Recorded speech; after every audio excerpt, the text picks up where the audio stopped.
Greetings, everybody. Welcome to Unveiling the Truth. I'm your host, Mark Howitt, and today's date is December 7th, 2013.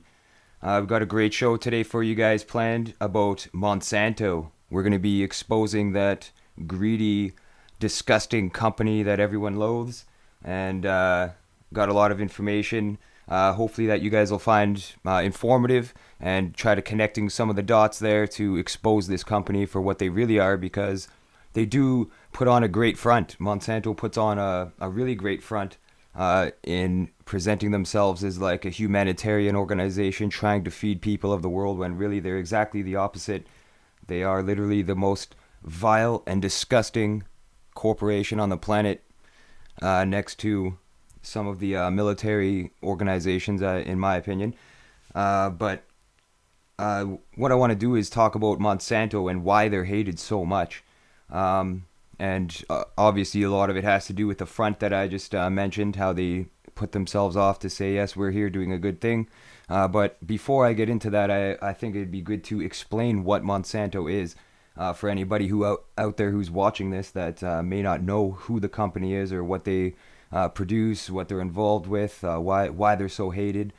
So I'm going to play a really good video which sums it up very well. I believe this is available online. You can get it on the internet, and they want you to download it and re-upload to your page as long as it's in high def. So I'm going to broadcast that video here, and it's called GMO A Go-Go. So you can check this video out online for anybody who wants to watch it after, and check it out further, or to share with your friends, because this is definitely a good video to play for people to explain why they're so disgusting, and essentially as well what genetically modified organisms are, GMOs. That's something that's becoming a lot more prominent in the news. You're seeing it more now discussed, because they're going further than just food production, which we'll get involved with later on in this broadcast. So I'll definitely try to explain that a bit better for you guys. So without further ado, here's GMO A Go-Go.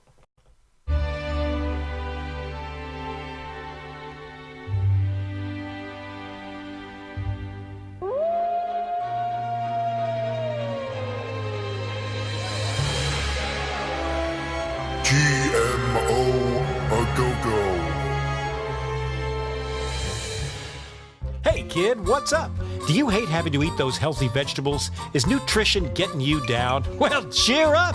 Help's on the way. Say hello to GMO, genetically modified organisms. You can eat them all day. Not only will mealtimes be extra delicious, they'll also contain oodles and oodles of insect genes and fish genes. Just think of all that extra yummy goodness.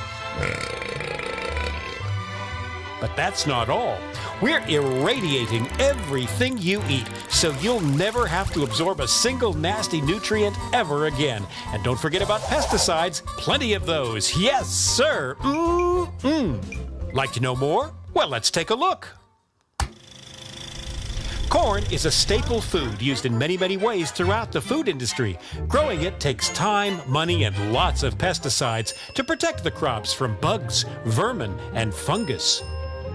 Now, some people think that pesticides made by big biotechs are harmful for humans, animals, and the environment, but that's okay. We've solved that problem. Our GM scientists are putting the pesticide right inside the crops. That's right.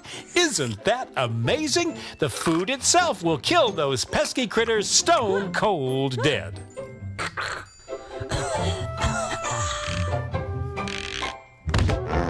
Now, some people are worried about the bees dying off. Busy bees pollinate billions of dollars worth of crops, vegetables, fruit, flowers, you name it. But some insects are just plain greedy. They'll eat everything in sight if you don't watch out. GMO to the rescue! Thanks to genetic engineering, the plant produces a toxin from the newly inserted bacterium gene. The toxin kills insects, but not humans. The Bacillus thuringiensis toxin destroys the insects' stomachs. Ouch. We have absolutely no testing results to prove that these are safe, but they are. Trust us. We care. And because the pesticides are already growing right inside the crop, GM plants can withstand more weed killer than the old-fashioned organic crops. No weeds, no bugs. More food, more profit. What's not to like? But that GMO goodness isn't just about corn. There's rice, soybeans, cotton, alfalfa, soybeans, papaya, soybeans, oilseed rape. Is that all? Not on your life. GM is the gift that keeps on giving. The possibilities are endless. Just imagine you're a limey Brit trying to grow strawberries in the frozen wastes of Scotland land. Well, in the future, why not insert a gene from a codfish who's built to thrive in the icy North Atlantic? Result, frost-resistant strawberries. Wow, I want it now.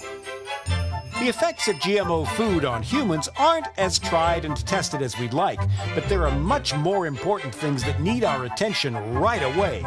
The population is exploding. How will we feed everyone? We need food security, and we need it now. But just because tests on rats eating genetically modified potatoes showed them growing slower after 2 or 3 generations and developing fertility problems, and some organ development issues, some goody two-shoes scientists and whiny campaigners worry that that might happen to humans too. Well, let's wait and see. In the meantime, the biotech companies can rake in the profits that will fund more exciting GMO experiments. We love farms. We love them so much, we want them all. We want to persuade every potential partner farmer to forget all about that silly organic farming and get with us on the GMO bandwagon. Whenever we change the natural gene sequence of any plant, we get a patent ASAP. It's our invention after all. Hey, the new GMO plants are our intellectual property. We aim to achieve total control of the seed. Got an organic farm nearby? Great! Soon everything you grow will be enhanced by the altered genes from our GM crops. Isn't nature wonderful? And what better way to spread the GMO goodness around than the wind? Accidental cross-pollination isn't our problem, and it's no excuse for profit loss. And once our genes get into your crops belong to us. Yep. Well, it's our technology. If you're going to use it, you've got to pay. We don't care how it got there. When we own the food, we will own life. So those naughty farmers better not save their seeds for next year's crop. If they do, we'll know. We'll tie up farmers for years in the courts. Farmers will just have to buy more seeds next year, and more pesticides too. It's win-win all around. If you want to fight us, we might just take your farm as a settlement. But we're human. Just. Thanks, Mother Nature, but we'll take it from here.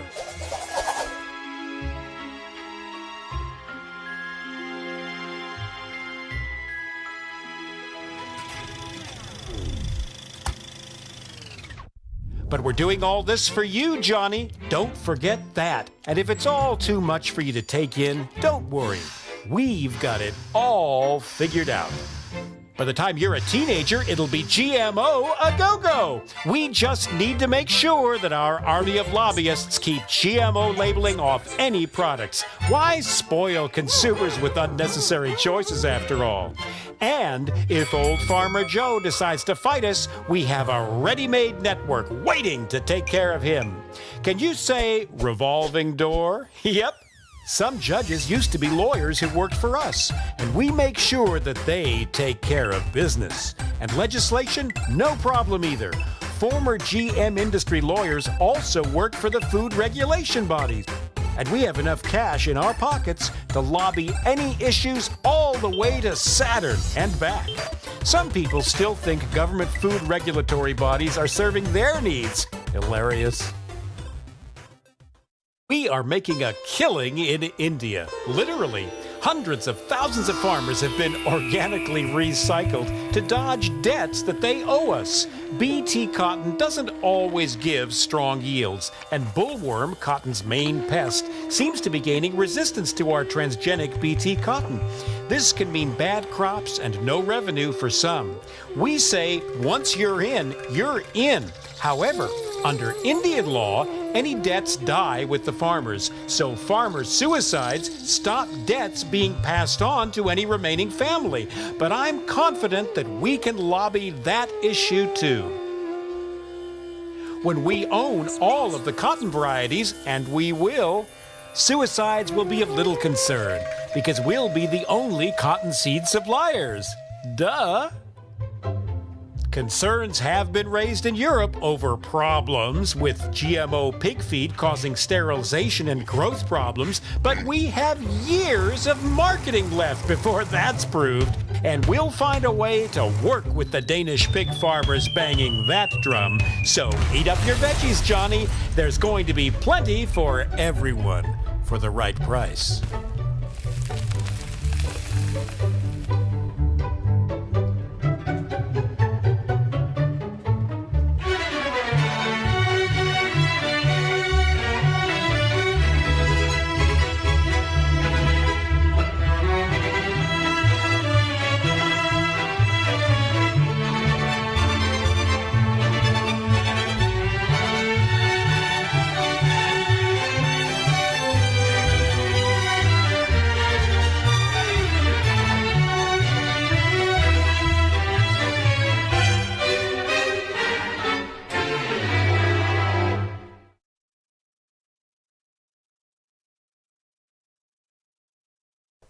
So there we have it. There's a GMO a go-go, and that's a very interesting and informative cartoon, which pretty much sums up a lot of the points that can be addressed about GMOs and Monsanto as well. I guess the most important is the structure of the genes. They're cross-contaminating as many of the plants as they can, so that they can get rights over those products and those certain genes. And when they do have the rights over those, the patents, they can essentially gain total control of that market. So what they've been doing over the years is they've been slowly cross-pollinating and cross-contaminating several different vegetable types, grains, you name it. They're cross-contaminating them, and they're doing that so that they can have a specific genetic control. Well, financial control is essentially what they're after. They just want total financial control over the entire market, so that anybody who's growing a certain type of crop, all of the money can go back to one source, and they're lining their pockets and getting rich, while they're charging people for a basic necessity of human life, which is food. We need that for survival, everybody on the planet, and when there's one company making money off all of the food that the world's population consumes, then that's a big problem, in my opinion. That's pure greed on the side of Monsanto and all the organizations that are associated with it as well. Just this past summer, my wife got a few different kinds of plants given to her by her mother, and we let them grow outside. We had some herbs and stuff like that, but there was also baby tomatoes.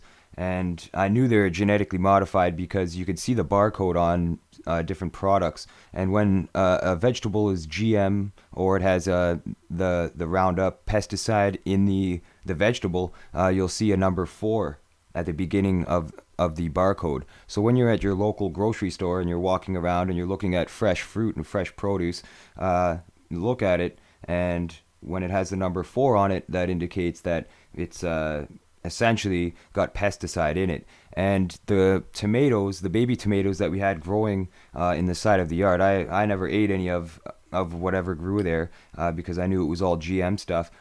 But the tomato, I plucked one off and I tossed it on the ground, and nothing ate it. It was there it's under the snow right now in pretty much perfect form. There was a split on it just from the natural growing, I guess, because it was on there for so long, but it didn't rot. There was no insects that were eating the plant, and even my dog eats anything. You know what I mean? She's a not a glutton, but she's not too picky when it comes to what she eats. We always got to keep her away from things because she likes chewing on things. She's still a pup and stuff. So, but she wouldn't even go near this tomato, and she didn't even go near them when they're on the plants or anything. So that tells you something. When other life forms on this planet will not eat something, they stay away from it. That's a good indication that we probably should too. But most people aren't aware of that, and they buy it because it's cheap, and these biotech companies are getting patents on the genetic formulas for these plants, cross-contaminated or crossbred even. Like some of these genes, the reason why you're getting larger vegetables or certain colored vegetables now and stuff like that is because they've genetically crossed genes to get certain attributes that one vegetable has and get it into another one, and they're in a way, it's almost like playing God when you're controlling life and controlling what's coming out, the species. And I'm sure they don't want people to think that that's what they're doing, but it definitely seems like that's part of the plan, because they're not only doing this genetic experimentation with plant life, but they're also doing it with animal life. There's a good documentary actually about genetically modified pigs and other animals that they're doing. They're doing it to get certain attributes out of the animals, and it's making me wonder now if they're also doing that to humans. And I'm 100% certain they are. I mean, it wouldn't take long for me to do some internet searches and do some independent research and come up with evidence to support that. I'm sure that's something I'll probably have to likely do very soon. But one thing I wanted to bring up in regards to that is all they would need essentially is your DNA. So what's interesting is there was an article I read recently about how there was different cities in the United States that had roadblocks where there was patrol officers, highway officers taking blood from people. It was like checkpoints, and they were taking blood from people, and that's to be stored in a DNA database. Really, is what they're doing. They want your blood. They want your DNA. They want that stuff. Because I've always been really interested in like independent investigation and stuff like that, which also I guess I could say it started from my interest in serial killers and mass murderers and spree killing and stuff like that. I was really into that when I was a teenager. I guess when I got older, more in my like late teens to mid-teens, I guess. I was really into learning about that. I read lots of books on the subjects. I learned about all the different killers and was wondering what was going on in their minds and stuff. So essentially I was investigating different murderers, and a lot of the cold cases or unsolved cases really caught my eye. So that got me into investigating into a lot of things. Because of that, it's I started learning about the DNA and how important it is to these law officials and the government to have people's DNA, because a lot of times it didn't, they can't catch killers or rapists, serial rapists and stuff like that. The only way that they could catch them is through DNA now, because there was no physical evidence left behind by the accused or the suspect when the crimes happened. They left a very dry crime scene essentially when they left. So because of that, they're relying a lot now on DNA to link people to certain crimes or other things. I'm sure they have other reasons for the DNA collections. But that's another thing, which could be why they're asking people for their DNA now and their blood, so that they could store it. And also blood donations. When you donate your blood, they have to. When you're donating your blood, you're essentially giving up your genetic footprint to anybody, to who knows what they're doing with that, right? They say they put them in blood bags and it's used for medical purposes, which I'm sure a lot of it is. Don't get me wrong, I'm sure a lot of it is, but who has access to this stuff? A lot of these organizations that are taking DNA or that are interested in genetics essentially are Freemasons or Masonic related, definitely. You'll find in your community, when you have blood donation services and stuff like that, a lot of them are instilled or operated by the Freemasons, the local Masons. So that's another thing, and they are also in charge of the chipping. So that's an interesting point to point out here, is that not only genetically modified organisms are not only vegetables and fruits and plants, but they're also they could do that with humans as well, or animals, anything really. And that's when you get to that point, I mean, are they playing God, or are they just trying to, control us? It's pretty crazy. And I mean, we all knew it would come to this point at one point in our lives, or we've all thought about it at one point of our lives, where could that be? Could they really be doing this? And well, turns out they are.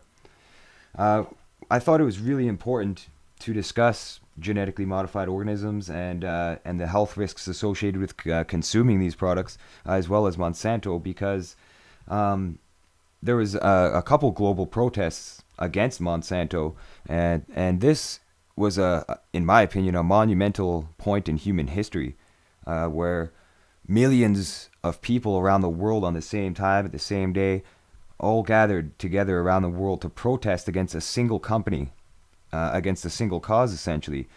There is lots of areas and subject matter that relates to Monsanto and genetically modified organisms, but essentially these protests were all targeting a single source, which has never really happened on that massive epic of a scale that it happened the two times this year, essentially. So it's really important that I did discuss this topic, because I mean, it is a very important topic, and if it wasn't, there wouldn't be massive global protests happening all around the world. And I mean, I really want to do this broadcast and show you guys as much information as possible and connect as many dots as possible, so that Monsanto and the the GM agenda can be exposed. Because it dates back quite a while ago. I mean, genetically modified organisms in the food supply were first introduced in the early 80s, and since then, it's almost like a science experiment, really, because it's like the video said, the cartoon that we watched earlier, GMO a go-go. It explains it well when it says that we don't know, we can't tell what the effects are, we don't know what it's going to do to the human population. So while we're consuming these products, we're not sure if it is giving us health risks. And there's tons of evidence to support that it is giving us health problems. And there is a lot of risks associated with consuming genetically modified products. So because of that risk factor, and because of how new the science is, and they're introducing this to us, I mean, Roundup Ready seeds didn't come into play until later on as well. So all this technology from the biotech industry is coming into play, and it's not fully studied. I mean, they put out these false reports as well. They put out false reports funded by the companies themselves to make them look good. I mean, when you have a revolving door surrounding politics and the biotech industry, I mean, the legal system, all these things are interplaying, and the key members are all involved with all these different organizations. I mean, as the cartoon explained as well, there's people involved with certain elements of these groups, and they just switch from one to another. So they're not essentially career in one position. They are switching their roles and positions, so they can influence different aspects. And when they're related to Monsanto and the world's food supply, I think that's a little bit dangerous, in my opinion. So what I'm going to do now is, after the March Against Monsanto here in my community, Sudbury, I went on the local news with a friend of mine who's also a local artist here named Streetwise, and he's like a hip-hop artist here. Matt is his name, and he's a really good guy. And we were involved with the local protest, and it was a few days after the protest that we got invited to go to the local news, the Northern Life. There's two main sources for news here locally in our town. There's the Sudbury Star, and then there's the Northern Life. So we got invited to go to the Northern Life and discuss genetically modified organisms, Monsanto, the biotech industry, and stuff like that. And I'd like to play you guys that video for anybody who hasn't seen it. So I'm just going to get it queued up here.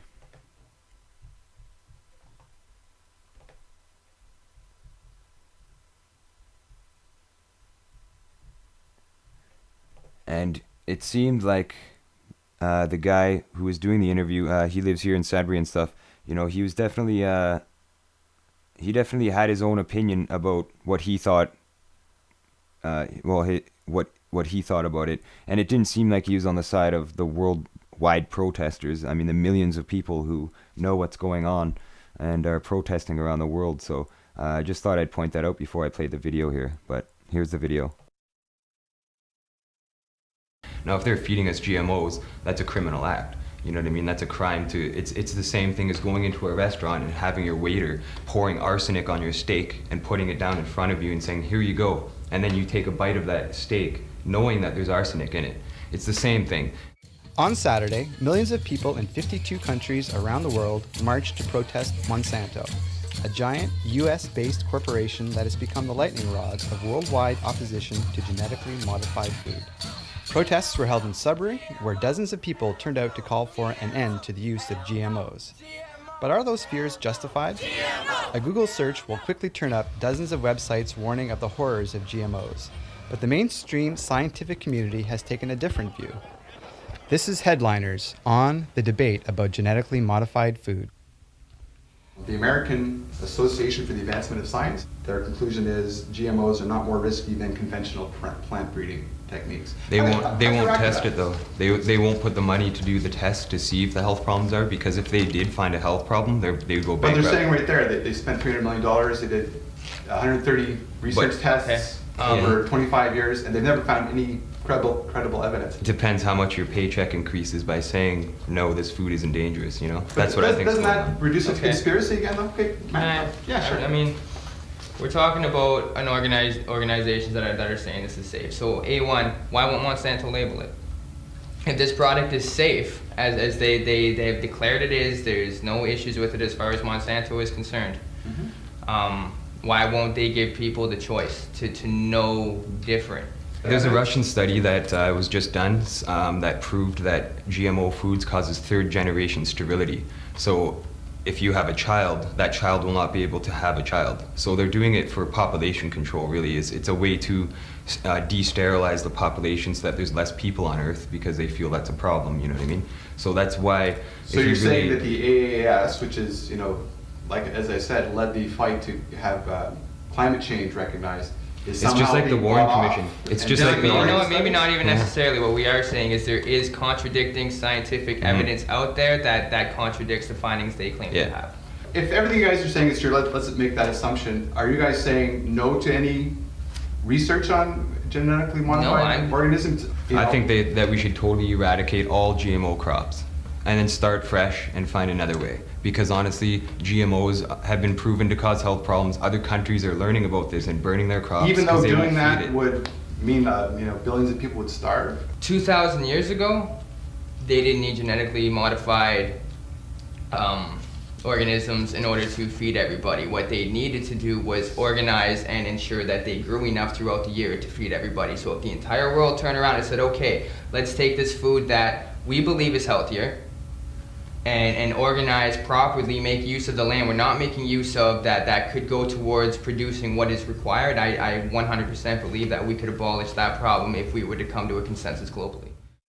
For Northern Life, this is Darren McDonald.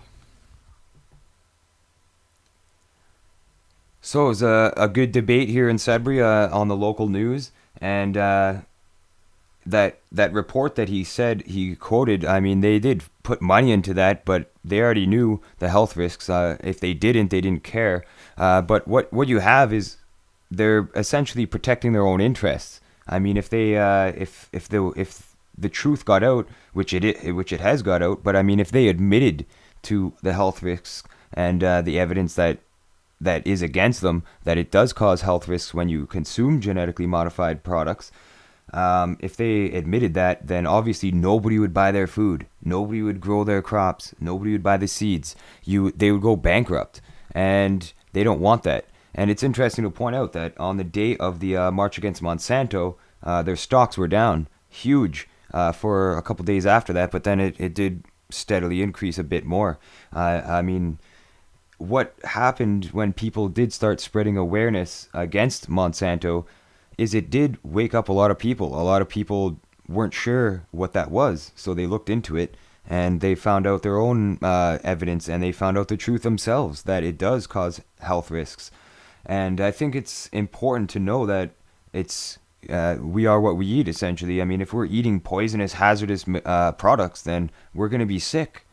And that's what's happening. We are sick. There's people that, I mean, they can't hold a thought because of the food they're eating or the fluoride in the water, there's sterility problems big time. I mean, there's a lot of sterility problems happening around the world, and that's because of what they're eating. You got cancer levels skyrocketing, and that has a part to play with the food intake, and product intake, carcinogens and stuff like that, the increase in cancer. But there's also other reasons for that, which I'll definitely have to get into in another broadcast. It would take a long time to explain here.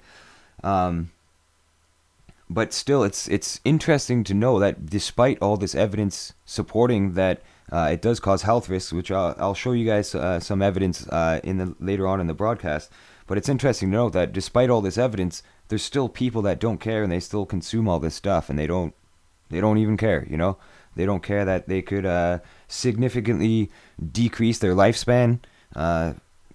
Be sterile, not be able to have children because of what they're eating.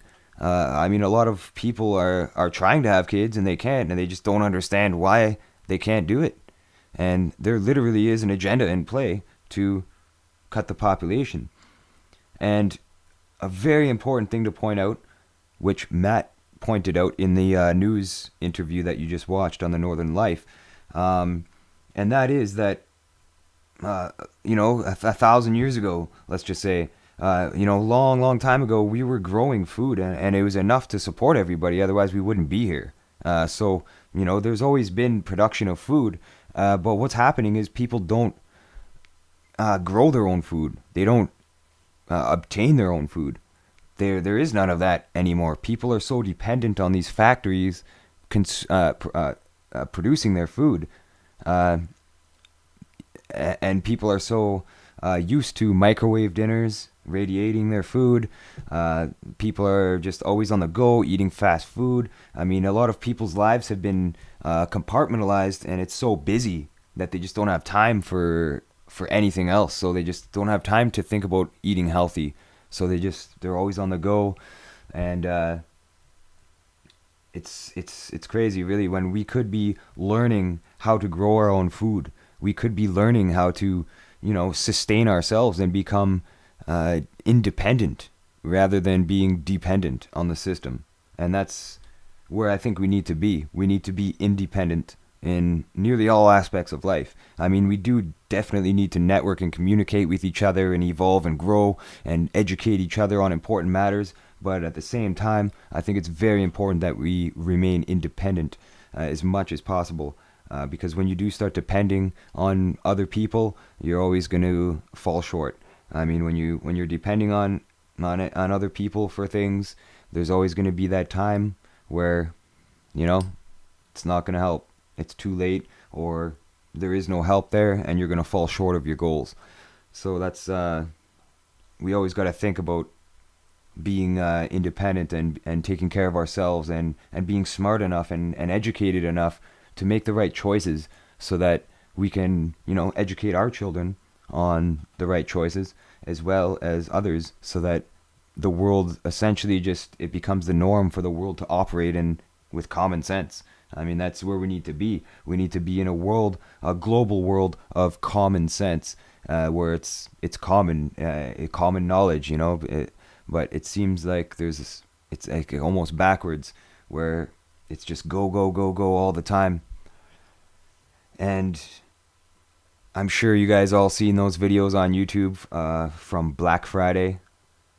The public going berserk in stores over a TV or some product that some company's offering at half price. I mean, unbelievable human behavior. And we are responsible for our own actions. But there comes a point where you have to analyze that from the outside and look at that picture in the box. Look what's going on inside the box almost, and step outside of that and see how ridiculous these people are acting. They're acting insane. And why is that? A lot of them, it's because of what they're consuming, or because of the way they've been brought up and raised. I mean, we're being brought up and raised in a world of competition. And what Monsanto's trying to do and all these companies are eliminate the competition. They don't want competition. They want to be the main source for that material. And you're starting to see that more and more as we are evolving into the one world government. United Nations are making all the major decisions now. Pretty soon we'll have one government system for the whole world. We'll have one currency for the whole world, and it won't be paper, it won't be coins. That's why people are buying up coins like crazy right now. Canada, we just got rid of the penny, so there's no more pennies. Now it's rounded off. I mean, that's just a sign that we are going into a digital age, people. There is soon going to be no money, cash money anyways. Everything's going to be digital. And when you're penalized, it's nothing to take away money from your digital number that's on a computer that you're worth. And that's what they want. I mean, I don't have it on me, but I mean, I got a birth certificate, so that means I'm a number. I mean, if you flip that birth certificate over, there's a number stamped right on the back, and that number is your number. We all got one. And if you didn't, you're lucky. You were born in the woods somewhere or in the wilderness and not in a public hospital or a hospital in your community, or you were born to a midwife at home or something, non-registered. And who knows how many people are actually born like that nowadays. Maybe some actors is one thing. A lot of actors have fake names because they're born a different name, but nobody would really learn their real name. Some people do, as CIA agents and intelligence officers also operate in the same fashion, where they don't reveal their real name. They always have alternate names. Essentially, the human being has become a product, and that's what this world has become. Money. How much is this worth? It's insane. And that's why Monsanto has become the largest food company in the world, food producing company, from the seeds to what's grown. I mean, the farmers do get the profit from what's grown, but they essentially have control once they have control of the seeds or what creates the production. And you're starting to see power in certain areas, which is, water, food. You'll see it with energy coming into play soon as well, where it'll all be larger companies taking over. You'll also have that probably with cell phones, where it won't be a cell phone company for a country, but it'll be like a global cell phone company. We already have that in a lot of ways, but there's essentially going to be less and less choices as the smaller guys are bought up by the bigger, and that's what happens a lot of the time. You'll get a new company coming in, which is essentially invested in by all these different parties who are trying to gain total control over a certain market. And is that what life is worth? I mean, to me, life is living, life is creating and loving and caring and sharing and being compassionate with each other. It's not about struggle. It's not about competition. It's not about finances. It's not about money. It's not about how much this is worth or how much that is worth. It's about living and life. But the way that we're raised and taught from a young age is that we need to consume. And you go to school, you're programmed through that program to get a job when you're older. It's the same time frame, same break structures. Essentially, when you go to post-secondary school, college, university, it's the same thing, but it's more like a job. You're essentially learning to become experienced or get a certificate in a certain area so that you can get a job when you get out of school. I mean, it's all about money. And that's what Monsanto is all about. And it seems that you can link it all, the most evil, essentially money can be linked to all the evil in the world in some way or another. It definitely can. When you see who's running the show, whether it be the oil industry, the food industry, the water, Nestle or whatever it is. And I'm sure you guys have all seen, I believe it's the movie Lorax, where they bottle air in water bottles. It's like a water bottle, but it's full of air. It's clean air. And you got to pay for that. I mean, is that what it's coming to? They're certainly trying to charge us for air. So, what could all this mean? What could all this control and all this mean, and where could it have come from? I mean, when did this plan start? It's hard to pinpoint it all, but there's a document that's very important that people should be aware of, which reveals a lot of the information on the agenda, and I'd like to read some of that. It's a report. It's called the Report from Iron Mountain, and the portion I'm going to be reading is actually from the book Behold a Pale Horse by William Cooper. However, you can find the document online. I'm not sure if the page numbers are the exact same as from the book that I'll be reading it from, but it is an excerpt from Report from Iron Mountain, and I believe it's pages 66 and 67 on Report from Iron Mountain. And for anybody out there who has the book Behold a Pale Horse, you can read this section from page 466 to 468. And I'm just going to get that book here. And yeah, you'll have to bear with me. I was in the studio again all weekend recording, so my voice is a little bit worked, I guess you could say. I think it was a bit worse last weekend when I had the interview with David Sylvester. So I want to thank everybody for tuning in last weekend that did as well. I think it was a good show. It was a good interview with Dave, especially how it was in person and stuff like that. So who knows? Maybe I'll have some other interviews where it's face-to-face in the studio kind of interview. But here it is in William Cooper's book, Behold a Pale Horse. He did publish portion of a report from Iron Mountain. And they're essentially substitutes for war and stuff like that. But I'm going to start...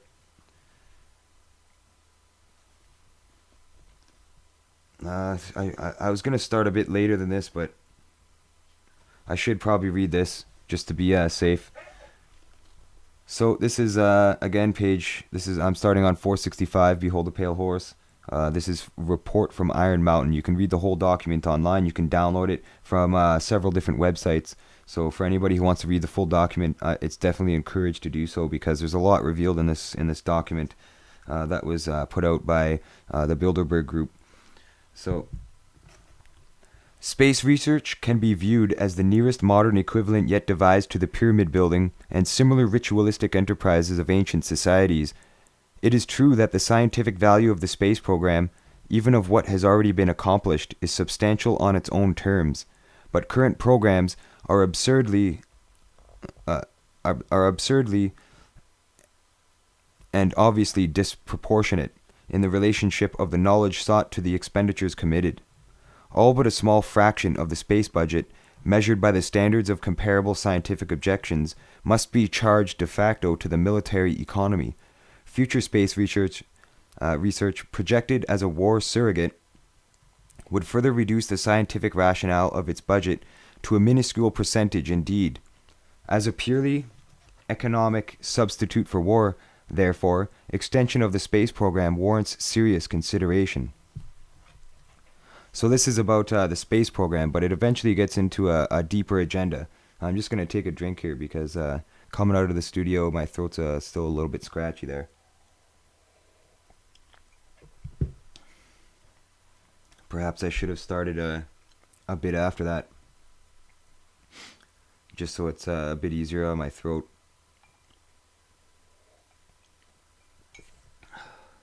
There we go. It should be good. Sorry, guys. In Section 3, we pointed out that certain disarmament models, which we called conservative, postulated extremity, expensive, and elaborate inspection systems.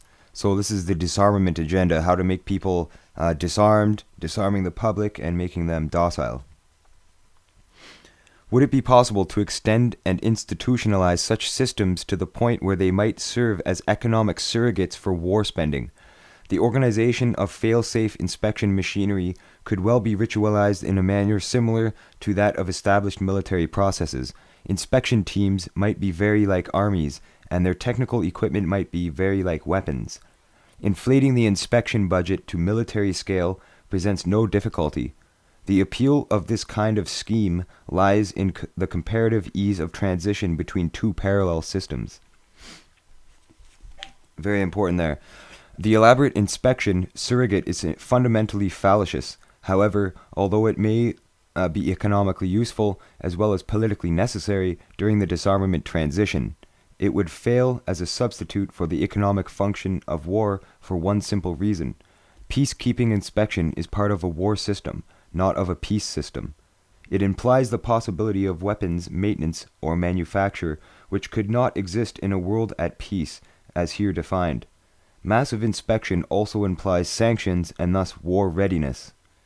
The same fallacy is more obvious in plans to create a patently useless defense conversion apparatus. The long discredited proposal to build total civil defense, obvious destabilizing effect of any global social welfare surrogate on politically necessary class relationships would create an entirely new set of transition problems, at least equal in magnitude. Credibility, in fact, lies at the heart of the problem of developing a political substitute for war. This is where the space race proposals, in many ways so well suited as economic substitutes for war, fall short. The most ambitious and unrealistic space project cannot of itself generate a believable external menace. Now, this is pretty much word for word what Reagan said. For anybody who's aware of his speech, it comes right out of this document here. So it has been hotly argued that such a menace would offer the last best hope of peace by uniting mankind against the danger of destruction by creatures from other planets or from outer space. Experiments have been proposed to test the credibility of an out-of-our-world invasion threat. It is possible that a few of the more difficult to explain flying saucer incidents of recent years were in fact early experiments of this kind. If so, they could hardly have been judged encouraging. We anticipate no difficulties in making a need for a giant super space program credible for economic purposes, even were there not ample precedent. Extending it for political purposes to include features unfortunately associated with science fiction would obviously be a more dubious undertaking. Now, this is where it gets really important and relates to what we're discussing today.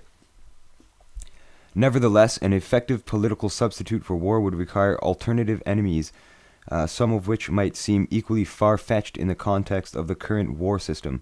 It may be, for instance, that gross pollution of the environment can eventually replace the possibility of mass destruction by nuclear weapons as the principal apparent threat to the survival of the species.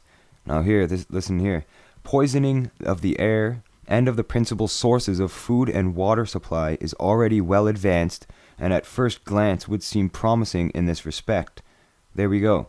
They're already doing this. They've been doing it for years, poisoning the food and water supply.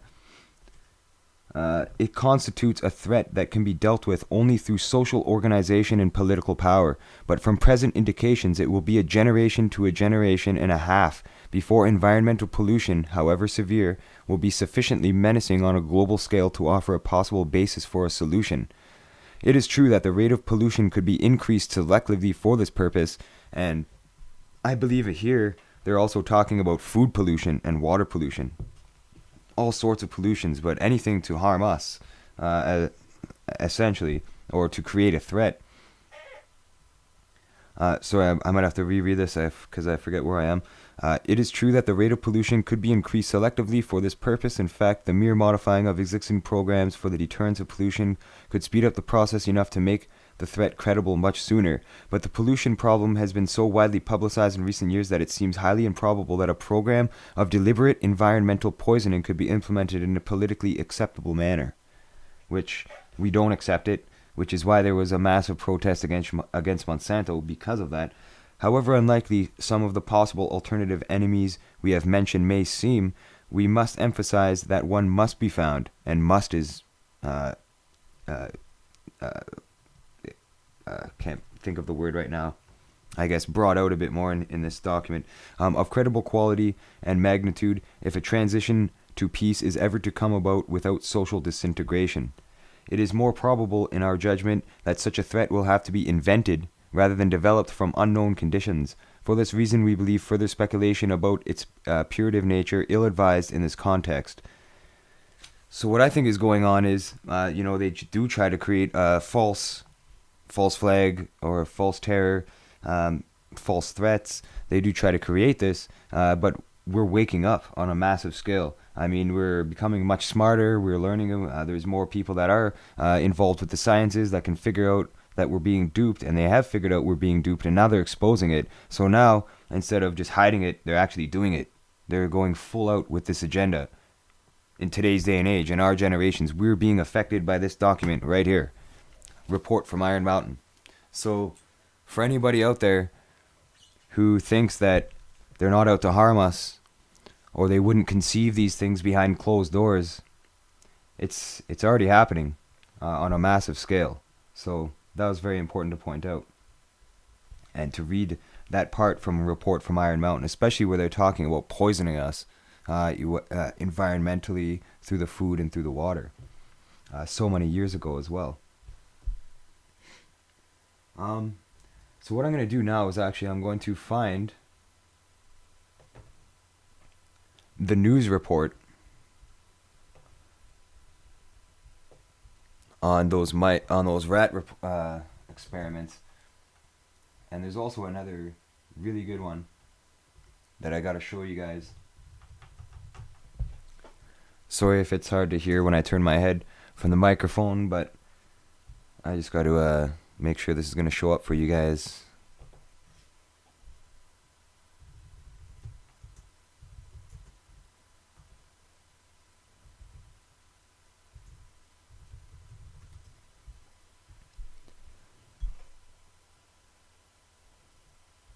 Alright, so just going to get this on screen. Hopefully there's not an ad. Yep, Going to the there gym is always easy. You can work out any part of your body. But they don't really have a machine for your brain. Lumosity is all these... Alright, here we go.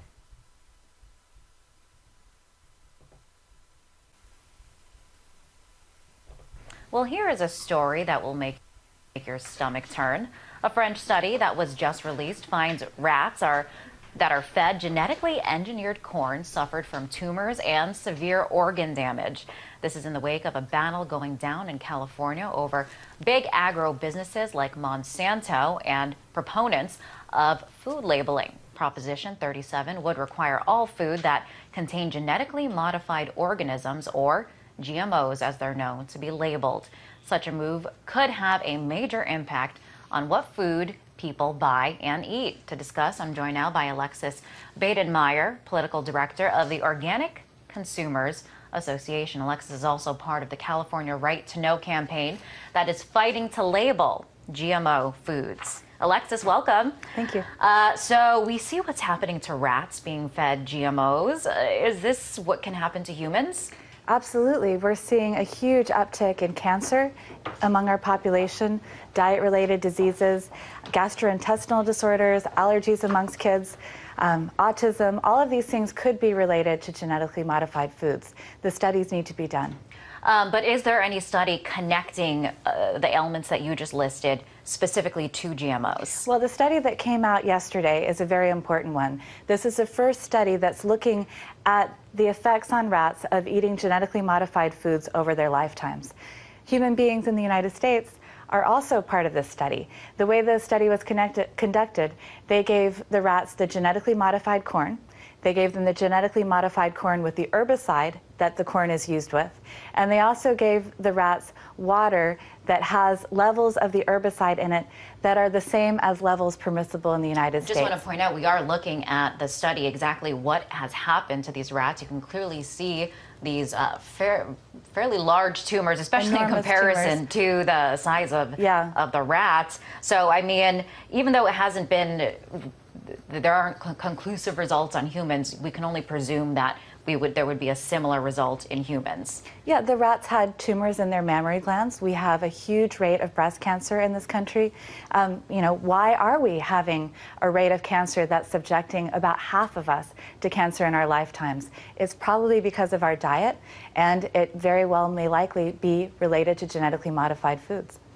Scary stuff there, and this is all going down amid a battle in California over Proposition 37, which would require labeling of GMO food, and those for or against are splurging on funding this measure. I want to pull up this chart here. It shows the funding on both sides, those that want food labeling, and you can see mostly health and organic food companies. They raised $3.8 million. But giant agro corporations like Monsanto, Bayer, Nestle, and Coca-Cola, they outspent those against this measure drastically. They raised over $32 million. So, I mean, Alexis, does Proposition 37 stand a chance when you're looking at huge spending on lobbying against it? Well, we expect to be outspent about 10 to 1. And we're not going to have the money that they'll have to put up a lot of television ads. We're relying on the consumers who care about this issue to spread our television and radio ads via email, via social networks, to tell their friends, to engage in our phone bank. We're organizing a phone bank all around the country to call California voters. So we need volunteers, and we need the small contributions to put out this campaign and give ourselves a chance. But I think we're going to win. 9 out of 10 people support labeling. And so no matter what lies they hear, even if the other side is able to drop that support significantly, I still think that we can beat them. So I hope everyone will get involved. You to just help. said 9 out of 10 people support labeling. I mean, that's a huge majority there. Why is there such a fight against getting labels on the food that we're putting into our bodies? Well, as you mentioned, it's all about money. In a race like this, the voters get to choose, but politicians are a lot more susceptible, I believe, to the influence of large corporations when their campaigns depend on raising money from companies like Monsanto. So Congress hasn't been able to stand up to Monsanto, but I think the voters of California can. Now, let's say this does pass and we do get labeling on our food. What do you think the consequences of that will be? How will that affect the types of food we see in our grocery stores and ultimately what the American people eat? Well, we already see people choosing organic whenever they can, when it's available and when they can afford it. So I think we'll continue to see organic grow as it already has. But in Europe, a lot of the companies, rather than labeling their food as containing genetically modified ingredients, chose to take those ingredients out. That would be the best case scenario. And I hope that the companies work with their consciences and want to serve safe food to the public. So let's say this does pass in California. Do you think that will have a ripple effect on other states? Absolutely. California is the 7th largest economy in the world, and 10% of grocery stores are in California. So I can't really imagine companies labeling things differently for the California market than they do for the rest of the country. And lastly, just want to ask you to put into context how widespread GMOs are. How can you describe when somebody goes to the grocery store and we're looking at aisle upon aisle, how much of that food actually contains GMOs? About 80% of all processed foods contain genetically modified ingredients, and that's according to the Grocery Manufacturers Association. And they're one of the groups that is opposing our right to know about genetically modified foods. So they admit that it's in there. The difficulty is, figuring out which ingredients. But what I tell folks is if you avoid the worst ingredients, if you're avoiding trans fats, high fructose corn syrup, you're going to be cutting out GMOs from your diet. But, it's just overwhelming the amount of products that contain these ingredients. Absolutely. And the study just came out that shows that, or I guess that proves or doesn't prove, because of course, when you buy organic, it's more expensive. And a study just came out that says that just because it's organic doesn't necessarily mean that it's healthier. What do you think about that claim? Well, an apple that's raised organically and an apple that has pesticides sprayed on it, it's not surprising if the organic apple isn't a lot more nutritious for you. It's still just an apple. But you're avoiding all of these toxins that are probably giving us cancer and creating a whole raft of diseases. So wouldn't you still choose the organic apple, right, even if you weren't convinced that it might have more vitamins in it? I mean, pesticides and chemicals certainly don't seem, it doesn't sound healthy. I'd rather keep that out of my body if possible. Alexis, very interesting. Thank you so much for coming on the show. That was Alexis Baden-Mayer, Political Director of the Organic Consumers Association. So yeah, as you've seen on the video earlier, in regards to the GMO A Go-Go cartoon, as you saw earlier, they were discussing the problem in India with the farmers' suicides, and that's a pretty severe issue. I mean, it's not happening as badly now as it used to be, but there was definitely a huge problem with suicides there. I mean, tens of thousands of people committed suicide, and I'm going to find a report on that because it's a very important topic of discussion in regards to GM production.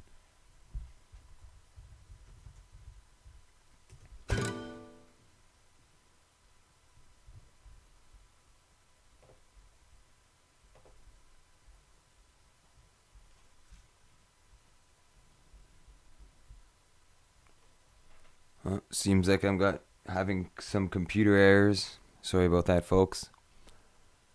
Can't rely on technology forever. Sometimes it's human production's better, for sure. And this is giving me a bit of problems here with the Flash player. So I do apologize. I'll try to get this working here.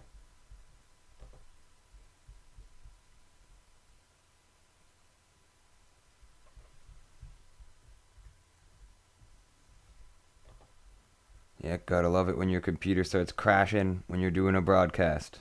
Happens sometimes. I'm sure the other broadcasters on the Truth Broadcast Network know exactly what I'm talking about. There we go, that should have finished it. He was saying that the Flash player crashed and all that nonsense. So here we go, I'll get this back up and running for you guys. I started Lumos. Alright, so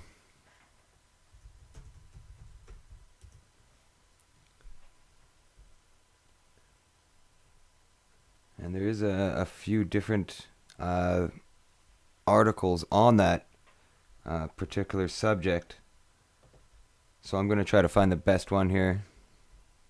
This one here seems to be not too long. So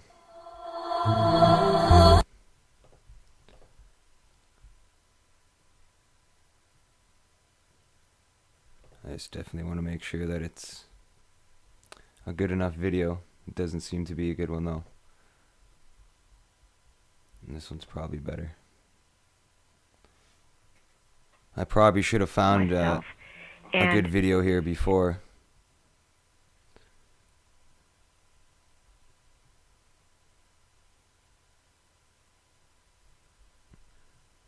So I do apologize for not being 100% prepared on this one here. It was something that was brought up in the GM video, the cartoon that I was reminded about. So I thought it was very important to point out here. Okay, this one seems to be good. So here we go. Monsanto talks about feeding the world. This is their PR concoction. Let's take a look at what's happening in India. They took over the cottonseed industry and are forcing millions of farmers to plant their Bt cotton. Now, cotton is engineered to produce an insecticide which breaks open the stomach of insects and kills them.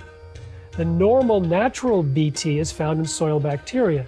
When that's used as a spray in the Pacific Northwest, for example, for gypsy moths, about 500 people complained of allergic and flu-like symptoms.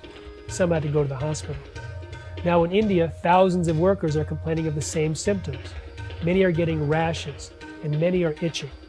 Farmers have been complaining that they have itching. When they grow, they go to pluck, they have itching sensation. ఈ బీటీలో పనిచేసే ఎవరైతే కూలీలు ఉన్నారో వాళ్ళకి ఆ పని చేసేటప్పుడు allergies రావటం మేము గమనించడం జరిగింది. అదే నాన్ బీటీలో పనిచేసే వారికి అందులో ఎలర్జీస్ అనేటివి ఏమి రాదు. In India, they allow animals to graze on the cotton plants after harvest. They've had no problem for years. When they introduced Bt cotton, however, they noticed that thousands of animals got sick and thousands died. There's a small organization called Deccan Development Society that pleaded with the government to do tests on the Bt cotton to see if it was causing the animal deaths. They went to the government, they didn't follow through. They went to universities, they didn't do anything. So DDS did the study itself. They took 9 sheep. 6 were eating either Bolgard 1 or Bolgard 2 Bt cotton, 3 non-GMO cotton plants. So within a month, all the animals which ate on Bolgard 1, Bolgard 2, they died. And the animals which ate on non-Bt, non-pestle managed cotton are still alive and are still active. I visited a village in Andhra Pradesh. They had allowed their buffalo to graze on cotton plants after harvest for years without a problem. They allowed their 13 buffalo to graze on Bt cotton plants for a single day. Within 3 days, all 13 buffalo were dead. We know that the crops that are genetically engineered have unpredicted side effects. This can not only affect health, but also the agronomic properties. The Bt cotton grown in India is extremely unreliable. Sometimes it works, sometimes it doesn't. But there they have no safety net. Millions of farmers have invested money in the more expensive seeds and associated chemicals. Many have borrowed heavily at high interests. When the cotton doesn't work out, many of these farmers cannot even pay back their high interest loans. The number of farmer suicides as a result is astounding. High cost seed with unreliable performance is what is getting farmers into debt, and debt is what is causing the farm suicides. All our studies over the last decade show that the suicides are concentrated in the cotton areas, and in cotton, much higher suicides in the Bt cotton belts. My assessment is 250,000 farm suicides in this country, of which at least 3/4 is Bt linked.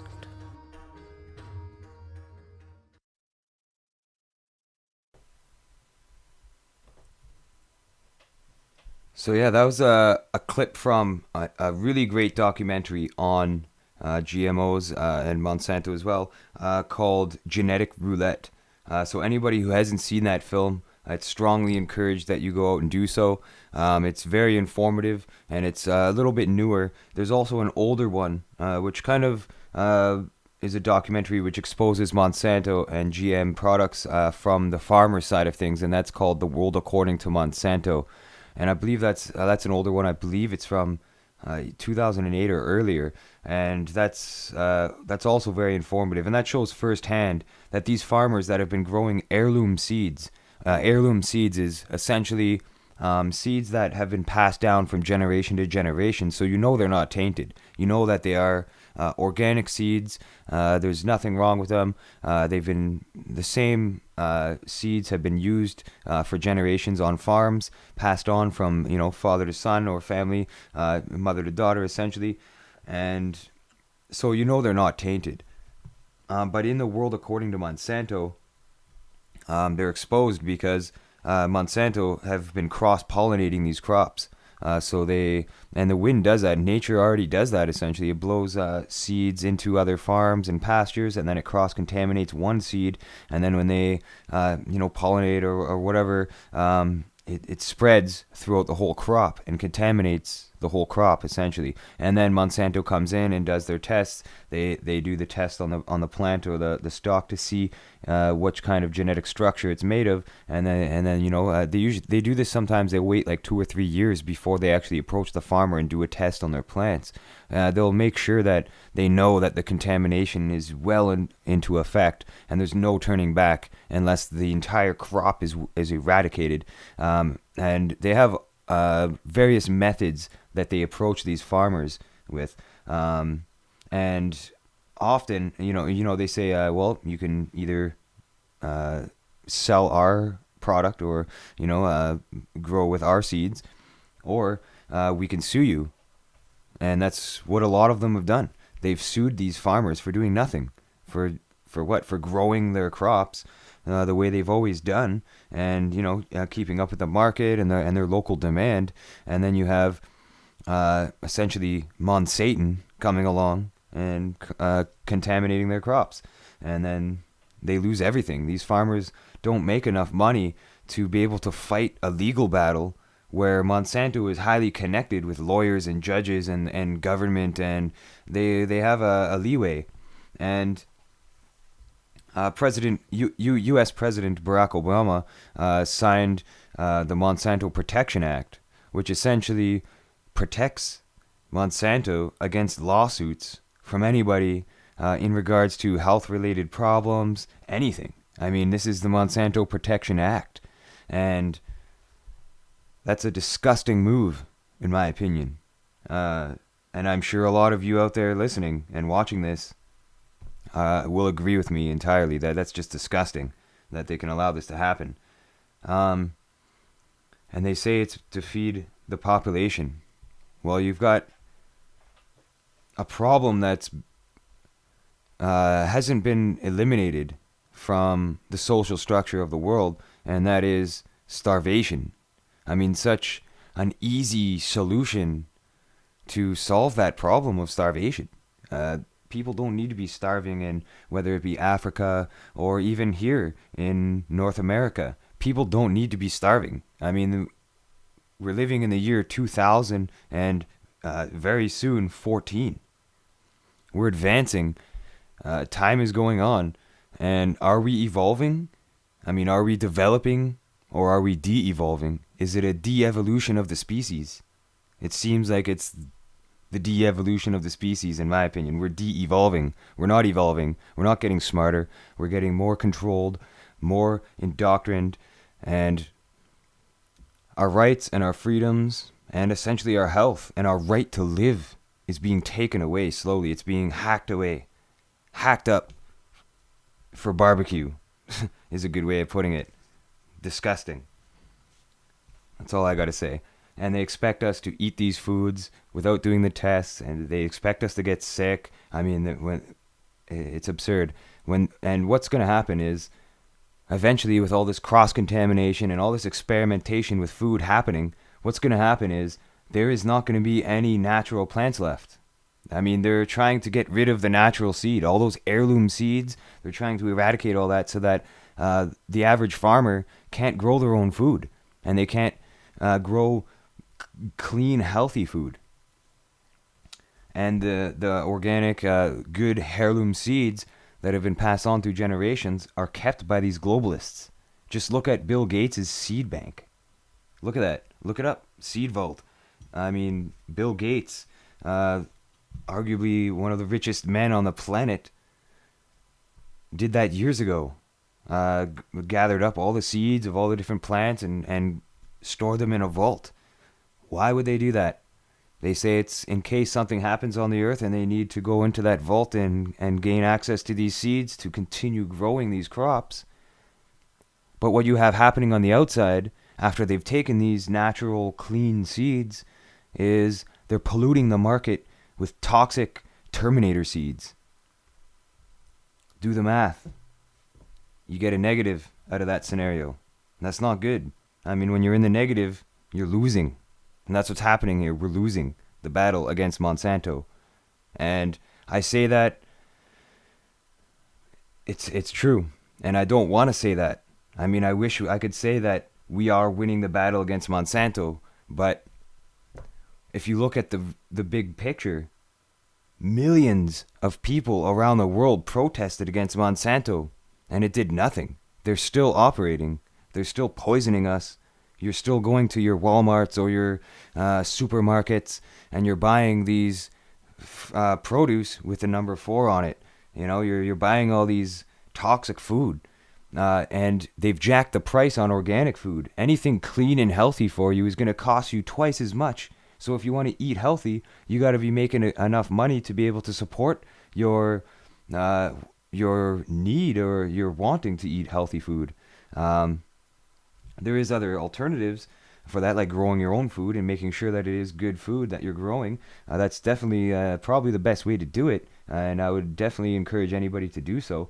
But we should be at a stage in our lives right now where you go into the supermarket and you have the choice of good food.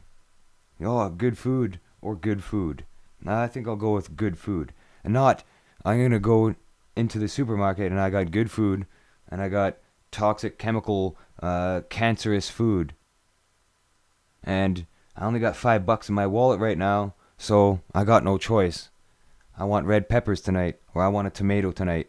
And you're going to buy the GM food because you don't have enough money to buy the organic stuff, which is twice as much. It should be reversed. Reverse that whole situation. It should be more accessible to buy the good food rather than the others. And then that would also drive market interest up for organic products, which is already happening on its own. I mean, I salute everybody out there who goes to their grocers and they buy organic food, because that's one way of battling this. But there's all sorts of issues with that, but it's a very good start. Put it that way. It's a very good start. It's like the news report said, the RT clip that I just played you guys. Just because it says it's organic doesn't mean that it's absolutely clean. I mean, there is a lot of things that are labeled organic which still have harmful additives and preservatives and other elements in it that aren't really good for you.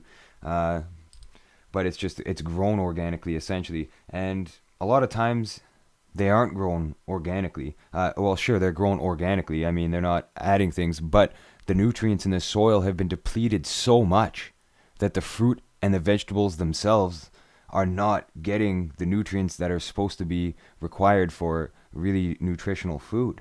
You got to realize that when you're just growing in the same soil all the time, you're depleting the nutrients in that bed, and then when you plant the next year's crop or whatever, it's already dried up of nutrients. You're not going to get all that. I mean, a lot of plants operate in the same way. So, and we operate in that way as well. I mean, if we're not properly, if we don't have the proper nutrients and we're not healthy enough, we're going to die. We're going to break down and we're going to get sick and we're going to die. And what's that going to do? It's going to generate revenue for the medical industry, because that's what it is. It's an industry. And don't get me wrong, there's a lot of doctors out there who do care about their patient, and they do want to, suggest things like, oh yeah, eating is good. A lot of times they'll wait for the patient to suggest that themselves before they promote that route. But still, there is a lot of doctors that are good out there that will tell you, if you change your diet, you can become more healthy. And a lot of times that's very true. Look at the Gerson treatment for cancer therapy. It's called the Gerson therapy, and that's just from eating good foods. You can clean your body out. I believe it's called breatharianism, and that's where you don't eat anything. I'll show you a clip in a little bit there, a short little clip where there's about a guy who hasn't eaten in a very long time.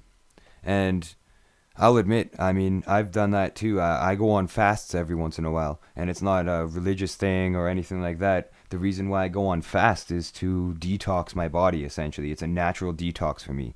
I'll just drink water, just some fluids, stuff like that. But I won't eat anything. I won't consume anything. And what I do in the process, or what that's doing in the process, essentially, is I'm not eating anything. So all the materials that are in my body are being broken down and used, even though I'm not putting anything else new in. And I'll have to admit, it doesn't harm me. You know what I mean? I could go a few days without eating anything, and it's no problem for me. And I do that to cleanse myself because I could feel it working. It actually works when you clean your body out just by not eating. Your body just gets rid of everything, all the free radicals and all the toxins and stuff, and your body cleanses itself. And it's a really good way to clean yourself and to start anew almost. So that when you do put something in your body and it's good, that's what you need, right? You need to be only putting good things in your body or nothing at all. And a lot of people are getting scared to eat because of what they're learning about is in their food, and they're learning about the chemicals and the drugs in their water. And it's such an important issue here. This is a crime against humanity. These people are committing crimes against humanity to every single one of us. Yep, it's the truth. Just think about it. If only for a moment, think about it. These people, by poisoning our food supply and water supply and air, crimes against humanity. Simply put, they're drugging us without our consent. They're adding toxic elements to our to the supply of sustenance that we need to survive as a species on this planet. I mean, we're not aliens, you know what I mean? We're not microbacteria. We require certain fundamentals to survive, and without those fundamentals, we would die. And that's why it's so important that because we are dependent on factories and manufacturers producing our food, that these people, right from the root, should be making good food for us. It should be mandatory that these companies are producing the most healthy food possible. And they're not. And there's an agenda behind that, as we read in Report from Iron Mountain. It's a intentional act. It's an intentional crime against humanity is what it is. And when are we going to rise up and hold these people accountable for what they're doing? I mean, it's very hard to do a protest where millions around the world protest against something, but nothing gets done. I mean, what's probably going to take, and that's why the song you heard at the beginning of the broadcast, which I'll play a bit later as well, towards the end, it's a hip-hop song, I guess, that I made about Monsanto, and it says right there, you know, all these Monsanto guys and representatives are hiding in their rooms behind closed doors. That's what they're doing. Will you ever see these high-ups in Monsanto walking around in the public? Highly unlikely. Why? Because they're scared. They are scared of us. They're scared of what we will do to them when we see them in the public. And I assure you this is truth. That's why you see our politicians walking around, they're driving around with, Secret Service behind them, following them with like 6 cars behind them. Why? Because they're scared. Because they know that they're criminals. It's a mafia. It's a global mafia. That's what it is. And who's in this mafia? It's not only organized criminals, like the mafia itself, but it's also politicians. It's also companies, corporations, banksters, gangsters. It's all there. They're all connected, you know what I mean? And if you look back to even the JFK assassination, which, by the way, the 50th year anniversary just passed, and the truth is going to come out very soon. I sense it. It already is coming out slowly. But if you look at that situation, that involved mafia or organized crime and the CIA, as well as other elements of the government, to pull off the JFK assassination. Well, when they got away with that, and they duped the world into believing that it was Lee Harvey Oswald who was indeed the patsy, who did not do that, they got away with it for so long that now they think they can get away with everything, and these criminals have slowly seeped their way into every facet of government and corporate control on the planet, and they are seeking a one world political system. And Monsanto is part of that puzzle. If you look at the BP oil spill and the FDA hearings that happened, the FDA wasn't checking the seafood for toxic amounts of mercury and lead and poisoning, essentially, in the seafood. The FDA, the Food and Drug Administration, was not checking what they were pulling out of the ocean before serving it on our plates in restaurants and grocery stores all over Canada and the United States. That's worth checking out. So, I'm going to get that on screen, guys.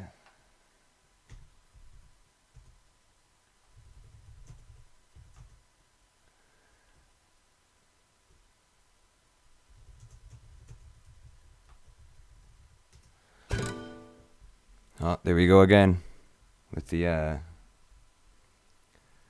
crashed program. It doesn't like me using YouTube today. And I assure you, it doesn't normally give me these problems. This isn't normal behavior. Seems always on a Saturday. And actually, another thing I wanted to point out too is every time I go live with a broadcast, right before I go live, it seems like all my programs on my computer want to update for some reason on a Saturday, which would definitely slow down performance on the computer, disconnect broadcasts. I was already disconnected earlier. They do those kind of games to try to get you, frustrated, definitely. And I believe it's in this documentary that I made, Eye of the Illuminati. There's a very good clip showing the FDA hearing. I just want to make sure that it is this documentary and it's not Domino Effect. I should know that since I made the films and organized the the videos and stuff, but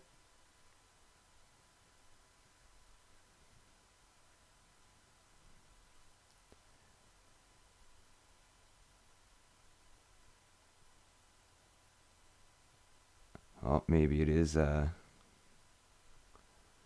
domino effect.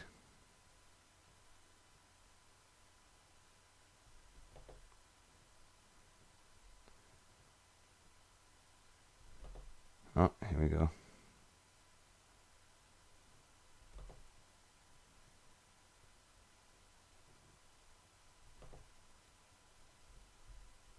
It can be divided into two categories: soft kill techniques and hard.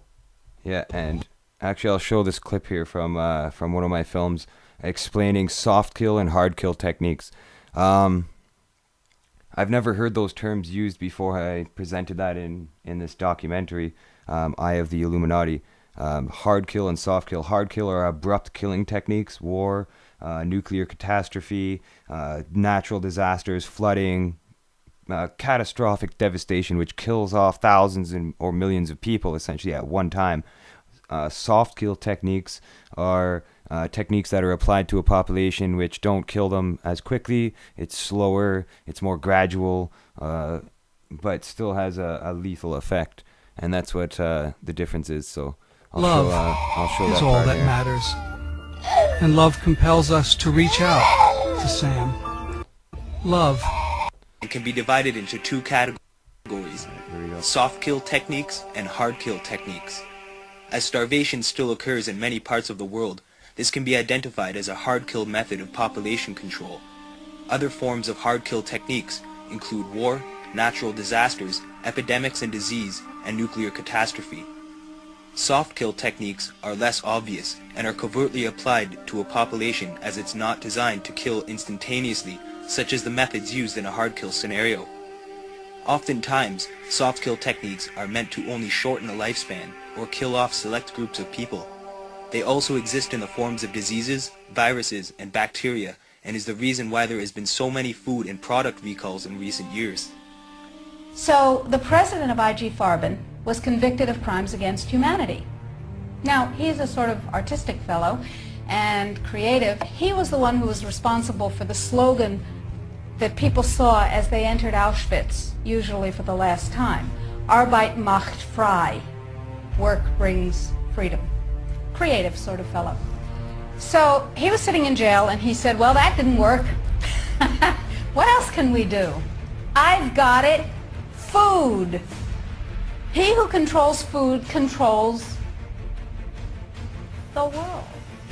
The state says the fruit is probably linked to a deadly outbreak of bacteria sweeping across the country and hitting New Mexico especially hard. New at 10, Action 7 News reporter Todd Unger is following the recall announcement. Yeah, guys, these numbers are concerning. 3 dead, 10 cases, and more suspected cases being evaluated right now. What's it all mean? Watch what you eat. Canada's Food Inspection Agency has once again expanded its recall of contaminated beef. This time, consumers are being warned to steer clear of several types of cuts. The Food Safety Agency has come under criticism for what critics have said is a delayed response to the crisis. The Canadian Food Inspection Agency is being criticized for not sounding an alarm about potential health risks sooner. From the very first detection of E. coli, CFIA waited 2 weeks to issue a recall. And we are addressing to improve the process related to the challenge that we face. The recall is leading to questions about the reputation of Alberta's beef industry. The best guess is that some infectious agent is causing it. Today, researchers here at the National Centers for Disease Control said they had found several cases where people who had been sex partners both had the condition. The scientists say this probably means they are dealing with some new, deadly, sexually transmitted disease. The investigators see this as a serious public health problem. Farmers in the milk industry say it's safe, but studies suggest a link to cancer. Don't miss this special report. Monsanto's engineered growth hormone did not comply with safety requirements. It could be absorbed by the body and therefore did have implications for human health. Mysteriously, that conclusion was deleted from the final published version of their report. They knew there were problems. They saw serious potential human health problems, and they stood up in Canada and said, we're not going to approve this because we don't believe it's safe. We have been pressured and coerced to pass drugs of questionable safety, including the RBST. I personally was very concerned that there's a very serious problem of secrecy, conspiracy, and things of that nature, and something needs to be done. The FDA was then on the hot seat. They had to come up with an answer. They didn't come up with a good one. And they never took the opportunity then. I mean, what would they do? Pull it off the market and say we need to now do the job that we didn't do the first time? They didn't do that. From the time a child is born, it is raised within a system that is designed to restrict them from reaching their potential. Generation after generation has been bred with this system because the individual grows up to accept this way of life as the norm, and it is due to this fact that companies, corporations, financial institutions, and government systems have been allowed to develop over the decades and gain more and more control over the common people.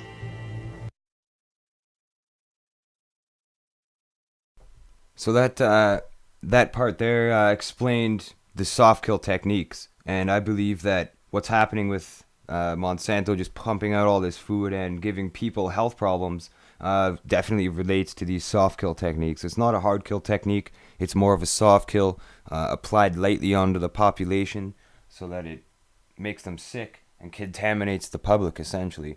But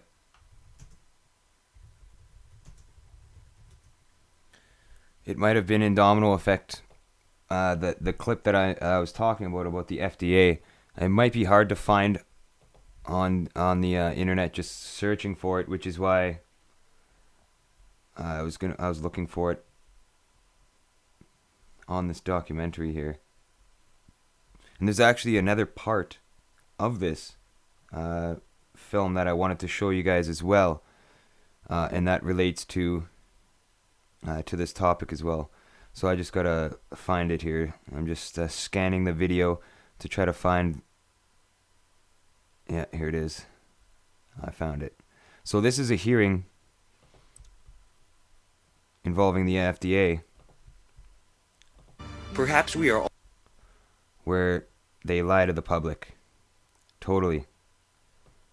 And this was severely disturbing to me when I heard this. Again, the globalists in charge. Which is why I definitely had to include it in this film, because it was a very important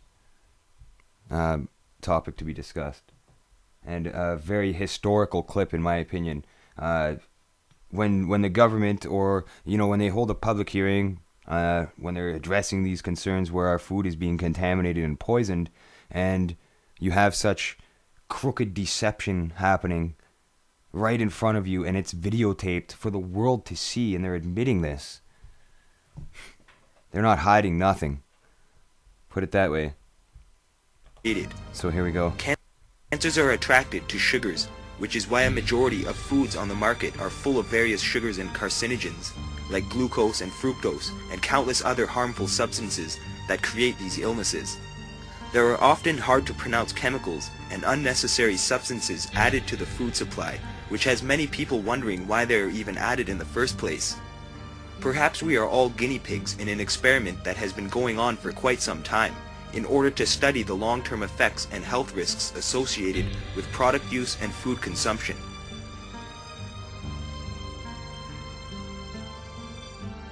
Mr. Kramer, is the FDA monitoring seafood recovered from the Gulf for the presence of heavy metals present in crude oil? We are not, no. Are you monitoring for it right now? And I would defer to NOAA to answer what has been done on this, but I wanted to mention that FDA is not, but the NOAA program we believe is a good sentinel program. Let me go to NOAA then. It's because it's my understanding that compounds like mercury, arsenic, and other heavy metals that are present in crude oil have the ability to accumulate in the tissues of fish in levels that may cause harm, particularly to pregnant women and children. Has the FDA or NOAA here examined seafood for the presence of heavy metals? Again, I'm going to defer to my colleagues at NIMS to answer that correctly, and we'll get back to you with an answer to that. Been looking at fish that are right now inside the oiled areas. No. No. I think that is important for people And I would recommend to you that you do some testing there. I think it's important for the public to know that inside the oiled area you're also doing testing, because people will be concerned that there could be some migration outside of that oiled area subsequently. If you find all this hard to believe, we need only to take a look at the history of the use of cancer as a weapon. During the 1960s, it is known that the CIA, with the help... There you have it, folks. The FDA did not check the food supply. For such a disastrous event as the BP oil spill, with the oil spills, with the fish and the wildlife that they're pulling out, or that could migrate to different areas that are infected or have these toxins in their tissues, they're not checking them. And if you noticed, the guy from the FDA, first off, they looked like mafia members. I mean, the woman at the end, not so much, but definitely the second guy, straight up looked like organized criminal crime boss. I mean, that's a little bit judgmental on my behalf by saying, yeah, okay, you're that's what you are. I'm just making a statement, I guess you could say. But if you noticed, they referred to the Sentinel Project, and that project is called Noah. And what was Noah? Noah's Ark. Yes, it was the ark which contained all life. And it's kind of similar to what I discussed earlier when in regards to the seed vault started by Bill Gates. It's like a vault of life where they can protect certain species, specimens, what have you. So the Noah Project, curiously named Noah Project, and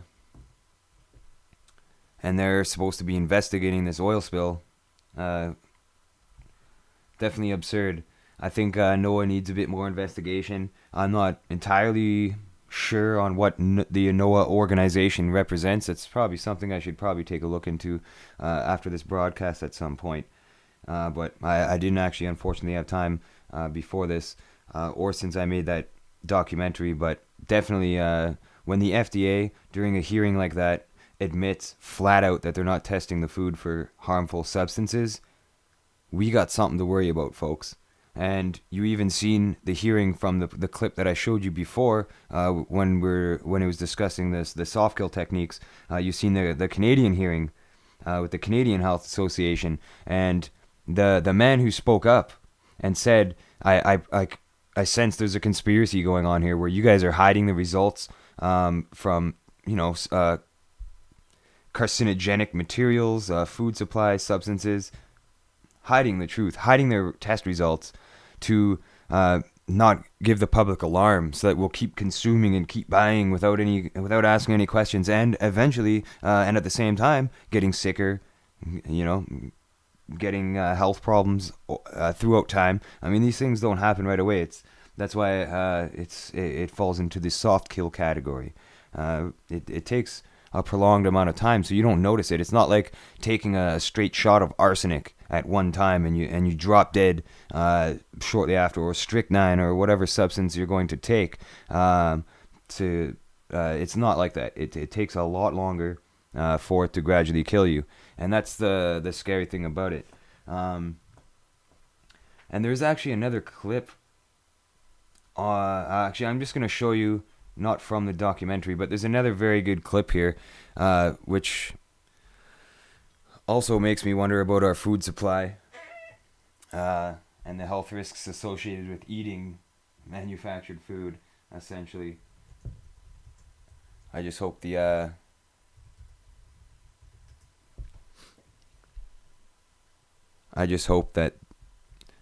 the shockwave or whatever doesn't crash again. It's been doing that a lot lately here, it seems.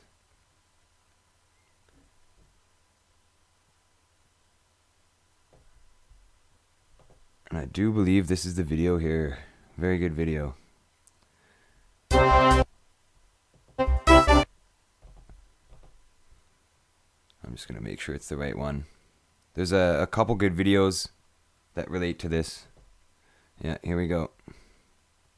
This is it. So I'll get that on screen for you guys. And this is going to be disturbing to you viewers out there, but it needs to be seen. I mean, when I saw this, I was blown away, and it definitely, I've never bought from this company again, put it that way.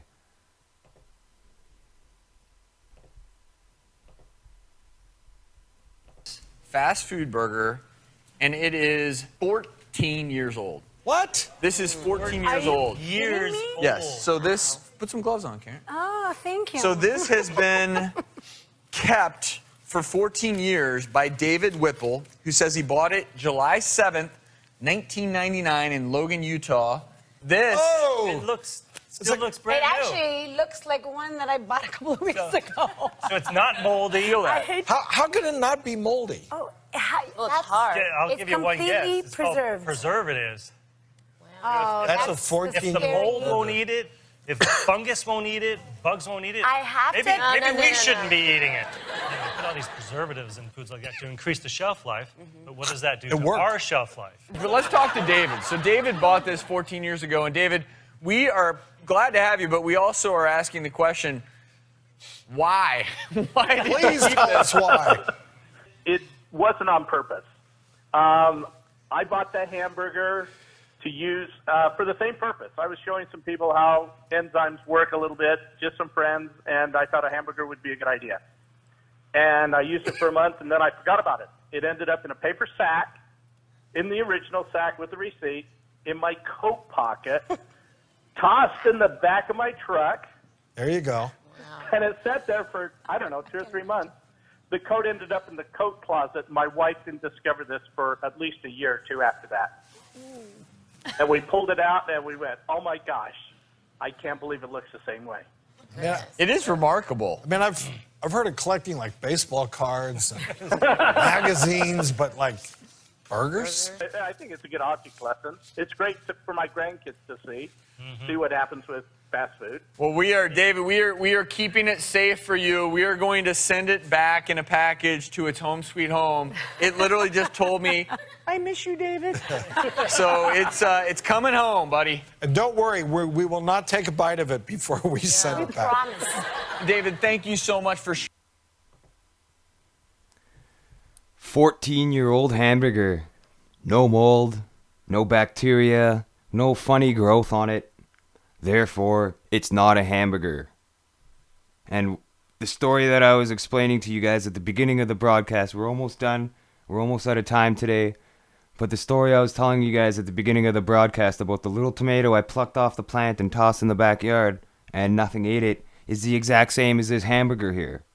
So, exactly what those doctors said, and those were doctors, exactly what those doctors said. If the bugs won't eat it, if mold won't eat it, and the plants won't eat it, maybe we shouldn't eat it. And that's what we should be saying to Monsanto. We're not going to eat it. And we should tell them to eat this. And really totally blackwall that company altogether. Find out what companies are selling Monsanto products and blacklist them. Do not support those companies. And there's a list that you can find online very easily, which shows you all of these companies. We're almost out of time. I could probably Google that really quickly for you guys and show you guys some of the top companies that to stay away from. But I do want to explain something else before we're out of time, as well as play that Monsanto song for anybody that missed it at the beginning. Let me just see there.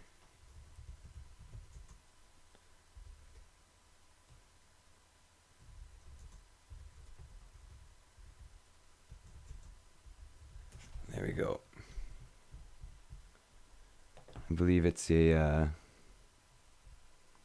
yeah, there's a few lists you can get. Just type in GMO companies to avoid, and you'll get a couple nice lists on there.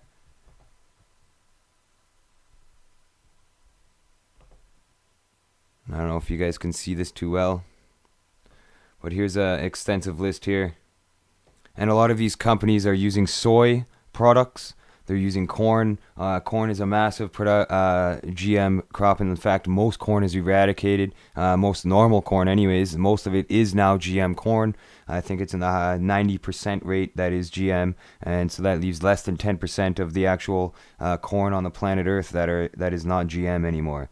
And that's why these greedy globalists have a seed bank storing all those good seeds, and they're just polluting the market with pollution, corrupted Terminator seeds.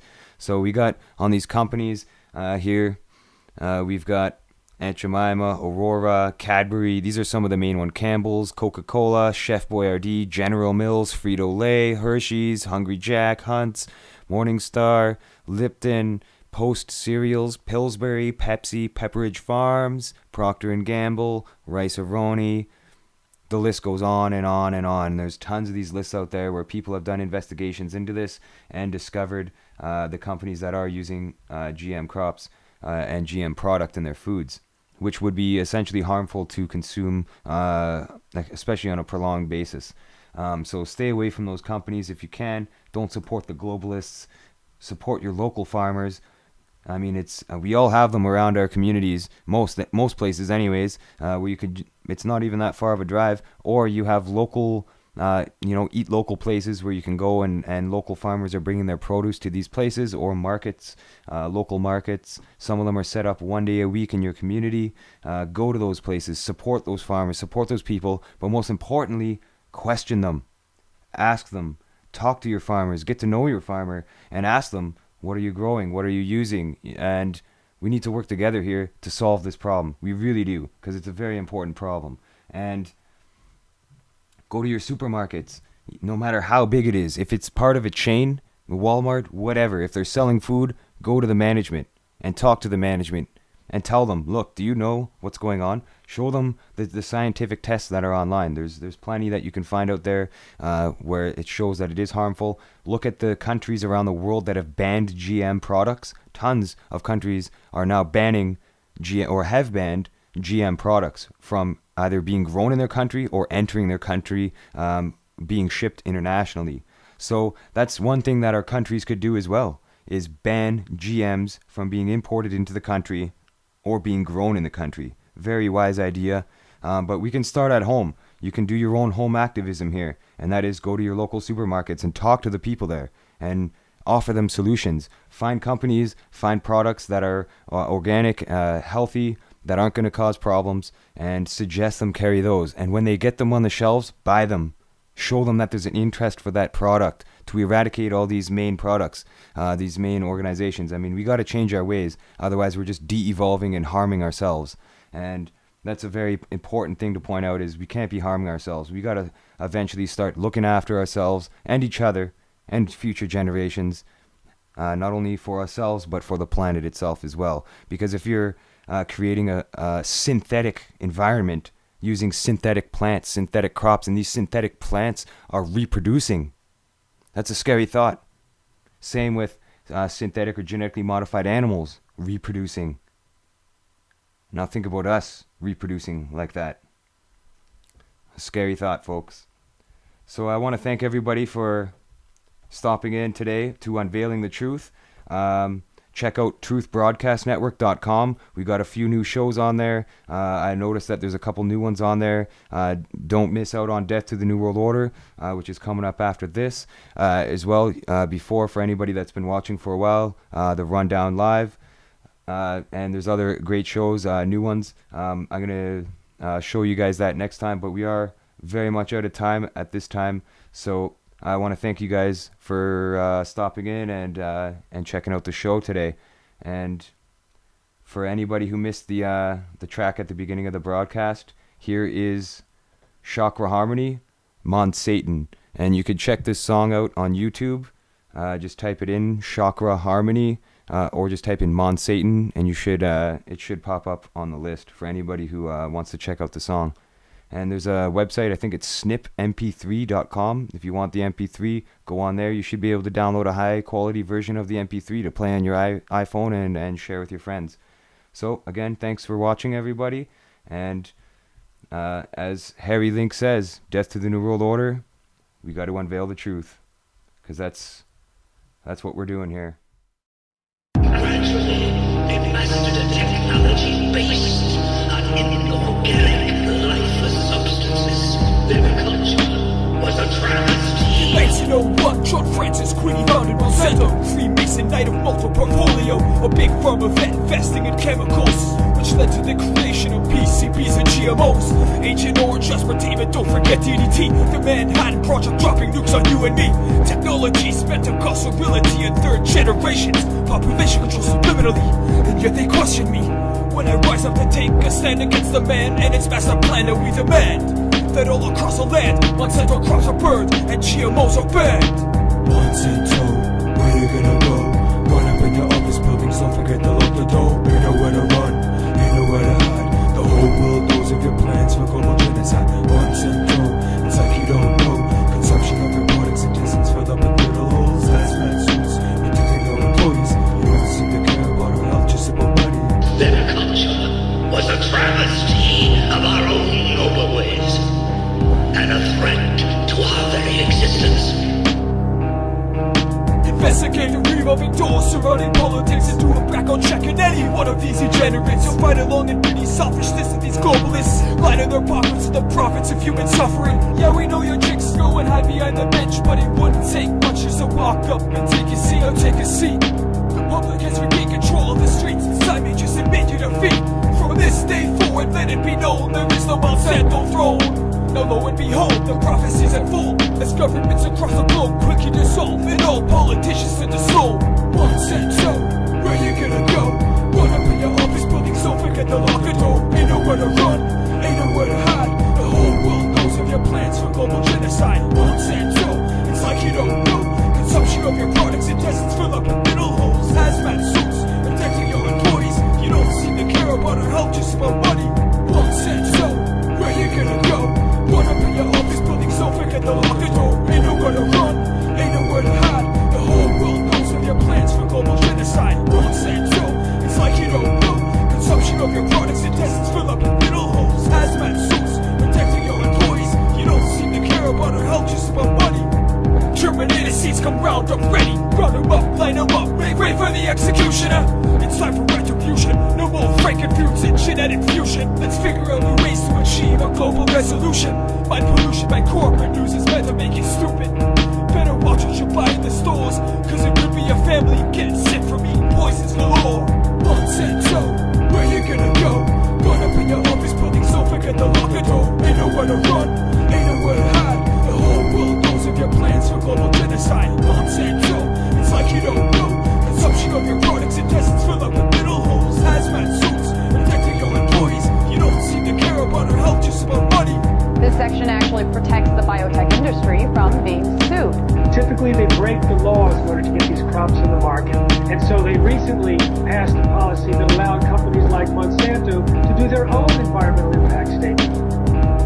So now we have a situation where the fox is guarding the henhouse and then also managing all the key positions. There's key people in the Obama administration who are basically Monsanto men or have been receiving financial support. So that shows that the entire mechanism of government has been hijacked.